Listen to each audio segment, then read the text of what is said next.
সুরার 3 নম্বর আয়াত 3 নম্বরে বলছেন যারা নামাজকে ভুলে যায়, নামাজকে ভুলে যাওয়ার অর্থ হলো এটাই। দেখা যাচ্ছে আজকে শুক্রবার জুমার নামাজ পড়ছে, ঠিক কিনা? জুমার নামাজের জন্য তাদের মনে আছে না নাই? জুমার নামাজ আদায় করলো, কিন্তু আবার আগামী জুমা পর্যন্ত সেই নামাজের আর কবল হয়। এই ক্যারেক্টারের লোক আছে না নাই? এই স্বভাবের লোক যারা আছে তারা কর্মফল দিবসকে অস্বীকার করে। এখন প্রশ্ন করতে হলো, হুজুর আমরা কি না, আপনি যাই কিছু মনে করেন করতে পারেন, তবে কাল কিয়ামতের ময়দানে নামাজের হিসাব হবে কি হবে না? সুতরাং আপনি এখন জুমার নামাজ পড়লেন, আবার আগামী জুমা পড়ছে, আপনাকে এই নামাজ পড়ার জন্য কে বলছে? আল্লাহ রাব্বুল আলামিন বলেন যারা ফজর নামাজ পড়ে কিন্তু যোহরের খবর নেয় না, যোহরের নামাজ পড়ে না, আবার যোহর পড়লো আসর পড়লো না, কিছু নামাজ পড়লো কিছু নামাজ ছেড়ে দিল, তারা কাল কিয়ামতের ময়দানকে বিশ্বাস করলো না। আর যারা কিয়ামতের ময়দানকে বিশ্বাস করলো না তাদের ঠিকানা হলো জাহান্নাম, ছাড়া অন্য কিছু নয়। আমার ভাইরা, আল্লাহ রাব্বুল আলামিন বলেন ওই সমস্ত নামাজীদের জন্য দুর্ভোগ, ওই সমস্ত নামাজীরা ধ্বংস, সেই সমস্ত নামাজী কারা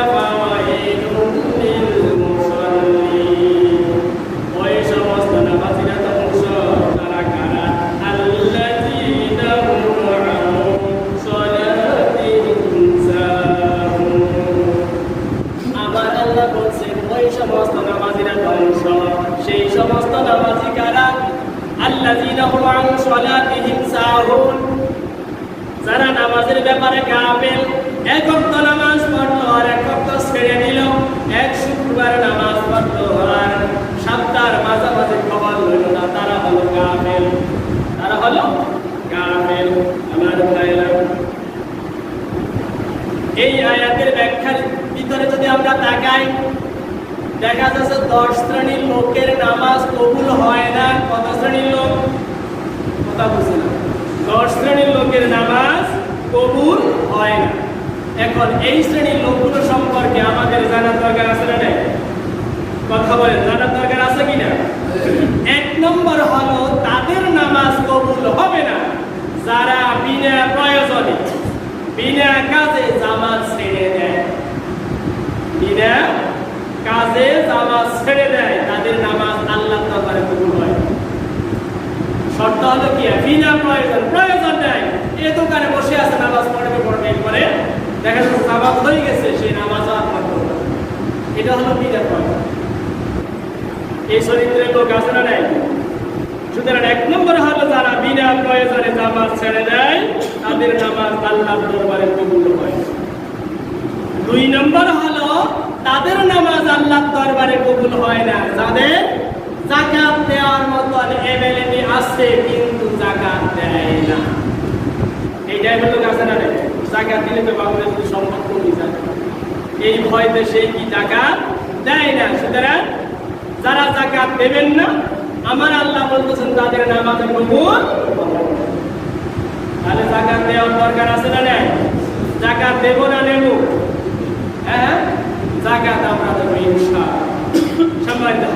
এরপর 3 নম্বর হলো ন্যায়সঙ্গত কারণে ইমামের প্রতি মুসল্লিরা নারাজ। ন্যায়সঙ্গত কারণে ইমামের প্রতি মুসল্লিরা নারাজ।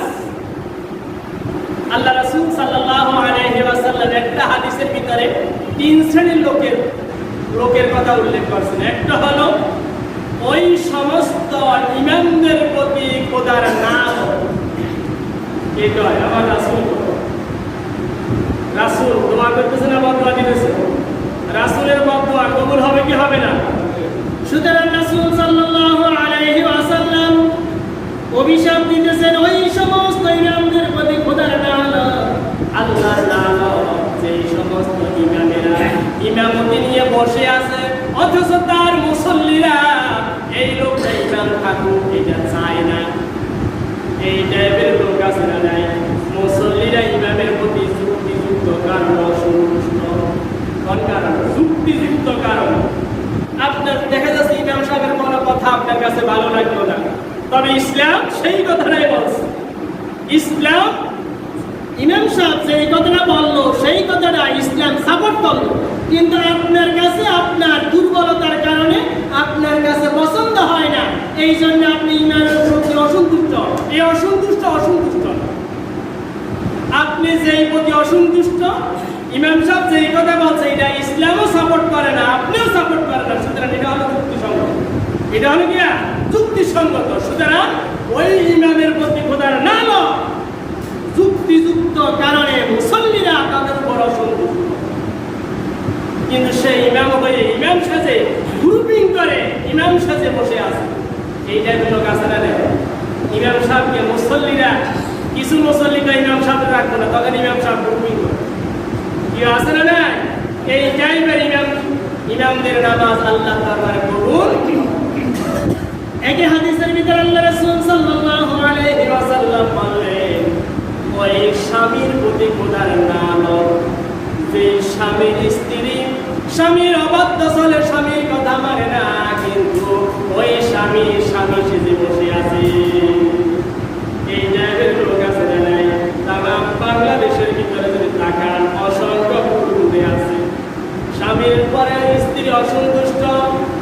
আল্লাহ রাসূল সাল্লাল্লাহু আলাইহি ওয়াসাল্লাম বললেন, ওই স্ত্রী জান্নাতি যেই স্ত্রী মরার সময় তার স্বামী তার উপরে সন্তুষ্ট।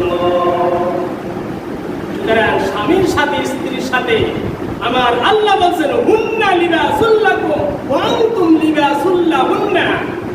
স্বামী এবং স্ত্রী হলো একটা পোশাকের মতো। এটা কিসের মতো? আমার এই শরীরটাকে ঢেকে রাখলো এই পোশাক। সুতরাং একজন স্ত্রী তার স্বামীর পোশাক, আবার একজন স্বামী তার স্ত্রীর পোশাক। হুন্না লিবাসুল লাকুম ওয়া আনতুম লিবাসুল লাহুন্না। আমার ভাইরা, আল্লাহ রাসূল সাল্লাল্লাহু আলাইহি ওয়াসাল্লাম বললেন, ওই স্ত্রী জান্নাতি যে স্ত্রীর প্রতি তার স্বামী তার উপর সন্তুষ্ট। আপনার পক্ষান্তরে যে স্ত্রীর প্রতি স্বামী অসন্তুষ্ট, তাহলে ওই স্ত্রী কি জান্নাতি না জাহান্নামী? কথা বুঝতে হবে, জান্নাতি না জাহান্নামী। আমার ভাইরা, এই জন্য আল্লাহ রাসূল সাল্লাল্লাহু আলাইহি ওয়াসাল্লাম বলেন, ওই স্বামীর প্রতি খোদার নাম, যার স্ত্রী তাকে স্বামী হিসাবে মানে না, এরপরও সেই এতিমের মতন মিসকিনের মতন স্বামী সেজে বসে আছে। এই টাইপের লোক আছে না নাই? আমাদের সমাজে আছে না নাই? তামাম বিশ্বের দিকে আমরা অ্যাভেলেবেল দেখি। এই হাদিসের ভিতরে আরেকটা পয়েন্ট বললেন, ওই প্রধানমন্ত্রী ওই রাষ্ট্রপতির প্রতি খোদার নাম, যেই সমস্ত রাষ্ট্রপতি যেই সমস্ত রাজাদের প্রতি জনগণ অসন্তুষ্ট, এরপর রাজা সেজে সে বসে আছে, ওই সমস্ত রাজাদের প্রতি খোদার নাম। একই হাদিসের ভিতরে এই তিনটা শ্রেণীর কথা বলছে। সুতরাং আল্লাহ রাসূল মাঝে মধ্যে কিছু ভুল বলছে, দেখি কথা ভুল বলছে। যদি আমরা ভুল মনে করি তাহলে ইমান আমাদের আছে না নাই? সম্মানিত হাজিরিন, সুতরাং 3 নম্বর কারণ হলো সঙ্গত কারণে ইমামের প্রতি মুসল্লিরা নারাজ। শুধু এখন ইমাম বলতে আমরা কি মনে করি? ইমাম শব্দের একটা অর্থ হলো নেতা। কথা বলেন, ইমাম শব্দের অর্থ কি? নেতা। একজন নেতা তো এই মসজিদের ইমাম, আর একজন নেতা আছে পাশের মসজিদের ইমাম। আর বাংলাদেশে আর নেতা আছে না নাই? তামাম বাংলাদেশে 1628 জন নেতা আছে, ইমাম আছে। কতজন? 1628 জন। রাষ্ট্রপতি থেকে শুরু করে একজন মেম্বার পর্যন্ত, এরা কি নেতা না অন্য কিছু? তামাম বাংলাদেশে 1628 জন নেতা আছে।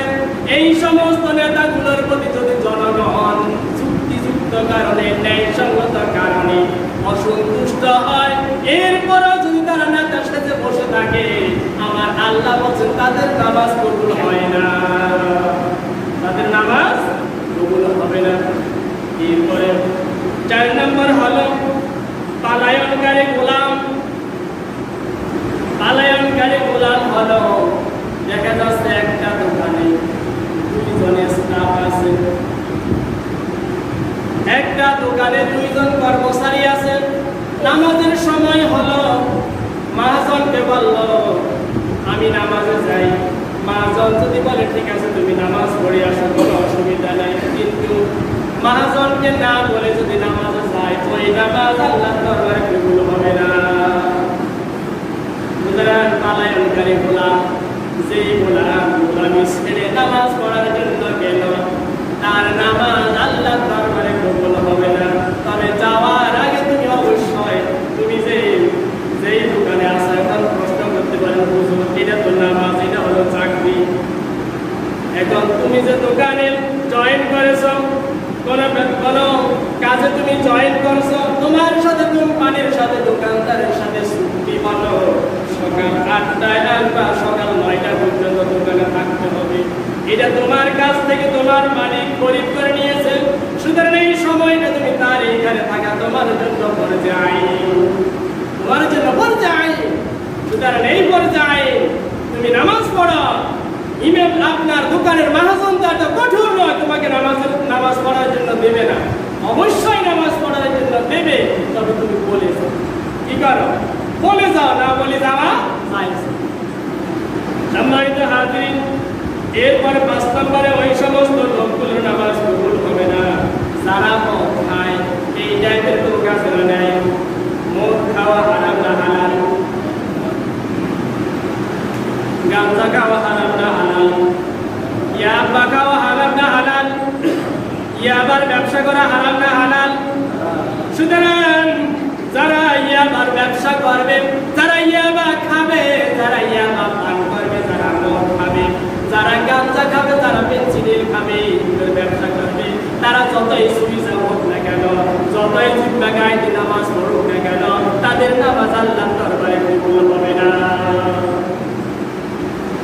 সুতরাং ইয়াবার ব্যবসায়ীকারী, ইয়াবা সেবনকারী, মদ পানকারী, মদের ব্যবসাকারী, তারা যতই নামাজ পড়বে নামাজ কবুল হবে না।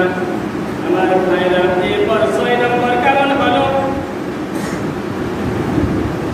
6 নম্বর কারণ হলো যে সমস্ত স্ত্রীর প্রতি স্বামী অসন্তুষ্ট, ওই সমস্ত ন্যায়সঙ্গত কারণে স্ত্রীর প্রতি অসন্তুষ্ট বা স্বামীর প্রতি অসন্তুষ্ট, তাদের প্রতি তাদের নামাজ কবুল হবে না। এরপরে 7 নম্বর হলো মহিলাদের জন্য ওড়না ছাড়া যারা নামাজ পড়তো তাদের নামাজ কবুল হবে না। আমার ভাইরা, নামাজ পড়ার জন্য মহিলাদের শর্ত হবে এই গলাটাকে এইখানে হেজাব ব্যবহার করবে বা বড় ওড়না পেঁচাইয়া, এইখান থেকে যেন কোনো ফাঁক না থাকে। এই জন্য মহিলাদের জন্য সুন্নতি পোশাক হলো ডোলা ডালা জামা, হয়তোবা মিক্সি, হয়তোবা 3 পিস, তবে ডোলা ডালা হতে হবে। কিন্তু আমাদের দেশে মহিলারা গ্রাম অঞ্চলে শাড়ি পরে, শাড়ি যখন পরে তাদের পর্দার ভিতরে বের খেলা ঘটে কি করে না? যখন শাড়ি পরে ঝাড়ু দেয় এইখান দিয়ে প্যান্ট বের হয়ে যায়, কিন্তু মেসকি পরে যদি ঝাড়ু দেয় তখন তার প্যান্ট দেখবে না। কথা বলেন দেখবে না? এই জন্য মহিলাদের নামাজ কবুল হবে না যারা শুধুমাত্র মাথায় কাপড় দিল, নামাজে দাঁড়াই গেল, অথচ অন্য শরীরের অন্য জায়গায় খোলা মেলা, এই সমস্ত নারীদের নামাজ কবুল হবে না। নামাজ কবুল করার জন্য শর্ত হলো তোমার শরীরটাকে ভালোভাবে তুমি টিকে ফেলো, এমনকি বড় ওড়না দিয়ে এখানে ফেঁসাই ফেলো, গলা যেন না দেখা যায়। আমার বাইরে এরপর 8 নম্বর হলো জালেম বাদশা, যদি ওর উপর জুলুম বন্ধ না করা পর্যন্ত তার নামাজ কবুল হবে না। কোন দেশের রাষ্ট্রনায়ক জালেম মানুষের উপর জুলুম করে, এতিমের উপর জুলুম করে, শুধু রাষ্ট্রনায়ক নয়, কোন ওয়ার্ড মেম্বার যদি জনগণের প্রতি জুলুম করে, ওই সমস্ত মেম্বার যতক্ষণ পর্যন্ত জুলুম ছেড়ে না দিবে ততক্ষণ পর্যন্ত মেম্বার সাহেবের নামাজ কবুল হবে না। আমার ভাইরা, এরপর 9 নম্বর হলো যারা সুদ খায়, সুদের কারবার করে, তাদের নামাজ হবে না। কারণ সুদ খাওয়া এটা হারাম না হালাল? যারা সুদ খায়, সুদের কারবার করে, তাদের নামাজ আল্লাহর দরবারে কবুল হবে না। এরপরে 10 নম্বর হলো যে যেই সন্তানের প্রতি তাদের মা বাবা অসন্তুষ্ট, ওই সমস্ত সন্তানের নামাজ কবুল হবে না। সুতরাং নামাজ কবুল হওয়ার জন্য মা বাবার সন্তুষ্ট অর্জন করতে হবে। আপনার মা বাবার নাফরমানি করেন, আল্লাহর নাফরমানি করলেন, আমার মা বাবারও নাফরমানি করলেন, সুতরাং আমার আল্লাহ বলছেন তোমার নামাজ আল্লাহর দরবারে কবুল হবে না। এই 10টা কারণ যাদের ভিতরে আছে, 10টার ভিতরে একটা কারণও যদি থাকে নামাজ কবুল হবে না। 10টা কারণ আল্লাহ পাক আমাদেরকে বুঝার তৌফিক দান করুন। সুতরাং আল্লাহ রাব্বুল আলামিন বলেন ফাওয়াইলুল লিল মুসাল্লিন, ওই সমস্ত নামাজিরা ধ্বংস, অভিশপ্ত তাদের প্রতি আল্লাহর নাম, যারা নামাজে আল্লাযীনা হুম আন সালাতিহিম সাহুন, যারা তাদের নামাজের আপনার নামাজের উপরে তারা নামাজের প্রতি তারা উদাসীন, এক ওয়াক্ত পড়ে 3 ওয়াক্ত ছেড়ে দেয়, এক সপ্তাহ পড়ে পুরো সপ্তাহ ছেড়ে দেয়। সুতরাং এরা নামাজি না, এরা বেনামাজ। নামাজ কে দিয়েছেন? ফাওয়াইলুল লিল মুসাল্লিন, কে দিয়েছেন? আল্লাহ দিয়েছেন। আল্লাহ যদি অভিশাপ দেয়, সেইখান থেকে পৃথিবীর কোন শক্তি তাকে কি হেফাজত করতে পারবে? আল্লাহ পাক আমাদেরকে বুঝার তৌফিক দান করুন। আরো কিছু কথা রয়েছে, সময় শেষ। আগামী জুমায় এখান থেকে আলোচনা করে পরে সূরাতুল কাউসার আগামী জুমায় আলোচনা হবে ইনশাআল্লাহ। আপনি কি সময় মতো আসবেন না দেরি করে আসবেন?